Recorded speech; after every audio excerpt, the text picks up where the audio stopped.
Tara! Gagala na naman tayo! Today guys, pupunta tayo sa isang paraiso! Abagan nyo na lang guys. And now, late na tayo nakaalis sa bahay. Hello!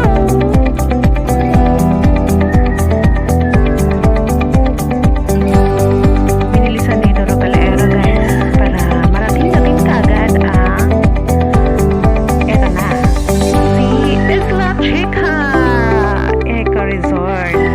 Yan ang long lost found ni Dora Galaera, ang adventures doon guys. Wow, ito pa lang. Nandito tayo ngayon sa Tulay Buhangin. Ito yung Tulay Buhangin, ang Kipot Bridge.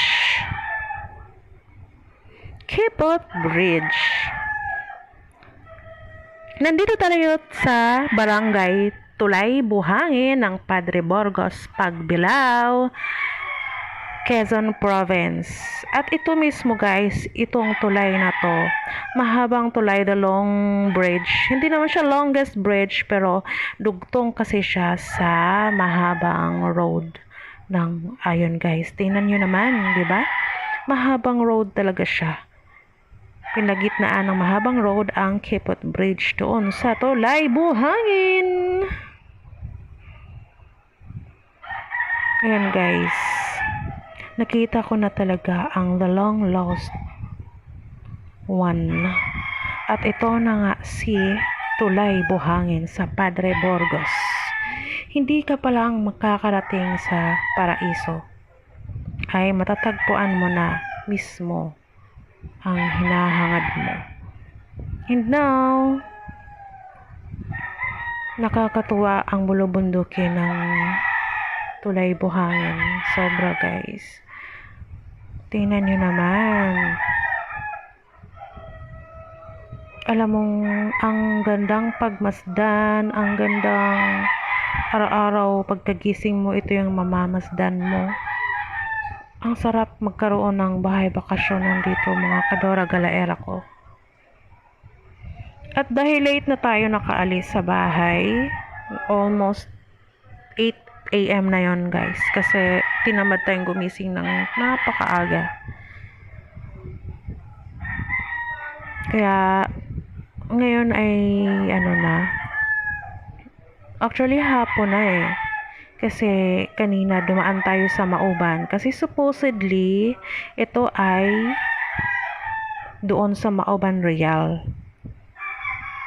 Itong lugar na to mismo guys ay meron na siyang mga dagat,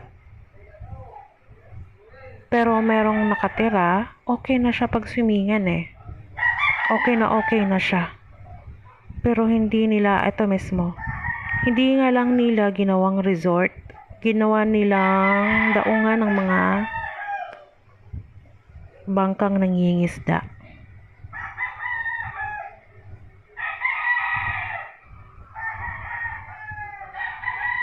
Grabe ang experience natin dito guys.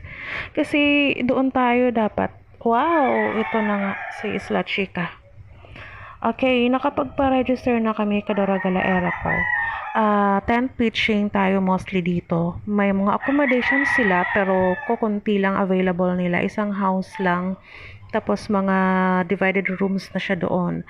Pero ang purpose natin dito ay talagang camping. So, unexpectedly, wala tayong na-book dito guys, kasi hindi naman talaga dito ang destination. Parang nag-destination hunting lang kami, kasi unang-una sa Butas Cave, pero since bumabagyo yata doong part ng Mauban, ang lakas ng ulan doon guys, at ang lalaki ng mga alon na unplanned.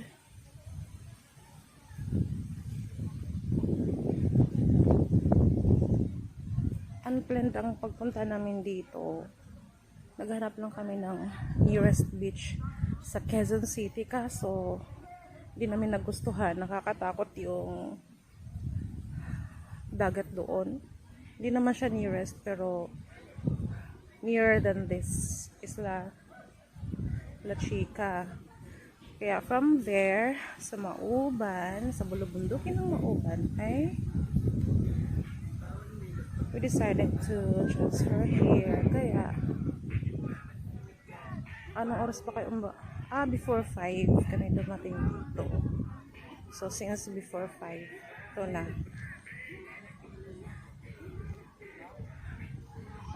It's 6 p.m. already now. And padilim na siya. Hindi ko na nakikita si Haring Araw. Si Buntot ng Araw pala kasi si Sunset kasi wow, may White Beach pa pala doon. Kasi lubat ako kanina, guys. Alam mo ba? Nakaka-inlove si Isla Chica. I mean, Isla Chica. Nakaka-inlove siya as in. See? Oh. Ang liit lang pala ng space nung may lambat. Kasi guys, there yung may lambat na yan, dyan ka lang pwedeng maligo. Kasi kapag sobrang mainit or kahit hindi naman siya sobrang mainit, Wala na kami magagawa. Ako nandito na kami. merong mga ano dito, yung jellyfish. So dyan lang kasi nakapaligid yung lambat at hindi na makakapasok si jellyfish. Kaya pag dito ka maliligo, there's a tendency na lalapitan ka ng jellyfish. Guys, sobrang nakaka-inlove dito. See, ang daming nakapag-check-in yan. Ang daming travelers, ang daming mga tourists. So now, dahil magsi-CR ako, pupunta ako sa CR. Pakita ko na rin sa inyo. Kasi guys, ito yung na-book namin last January 15 and 16. Pero hindi kami natuloy. Dahil nalalayuan yung mga kadoradora natin. Nalalayuan sila. Kaya, napunta kami doon sa Adventure Park at sa Laia Playa sa Batangas, pero walang pagsisisi kasi sobrang namang saya talaga doon. Vacant yung space dito, tapos malapit sa CR. What if kaso mainit dito bukas, maaraw, may tindahan din kasi doon kami tent doon sa malayo sa CR. At nag-CR ang layo dito.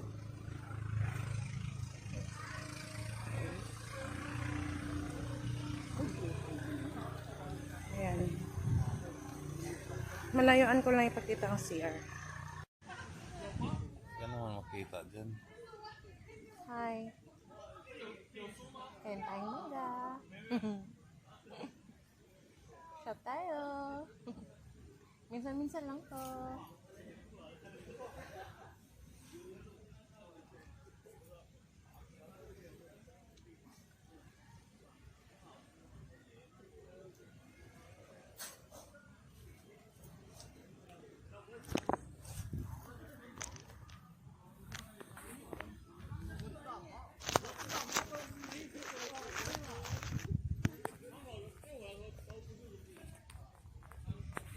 Hello, makita naman ako ng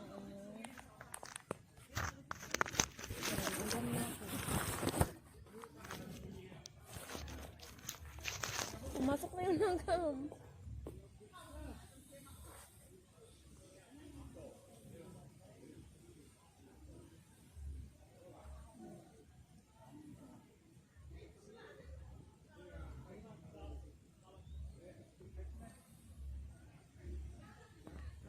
Bukas medyo magaan-gaan na yung bitbitin ko. Isaksak ko sa itim na bag lahat para wala na akong bitbitin. Na?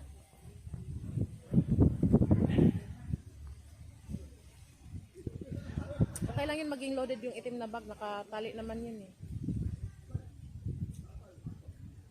Pag Marindoke, magmamaleta tayo. O bag?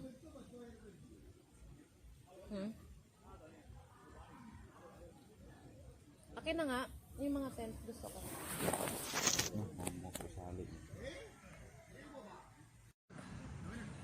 Hi, sobrang stress reliever. Yan guys, yan sila. Aayain mo ako, Kaso, yung may mga tent doon, sobrang daming guests. Yes, yan. Hindi kami sobrang nakapag-fix ng tent since wala nang available na tent na maayos kasi hindi kami nakabook. At saka sa daming guest, late na kami nakarating. Kaya at least may tent. Alright?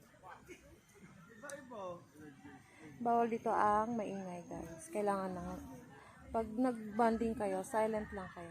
Kailangan sign language. Pero may mga kapitbahay dito, mga ibang lahi. Maingay sila. Ang ingay nila.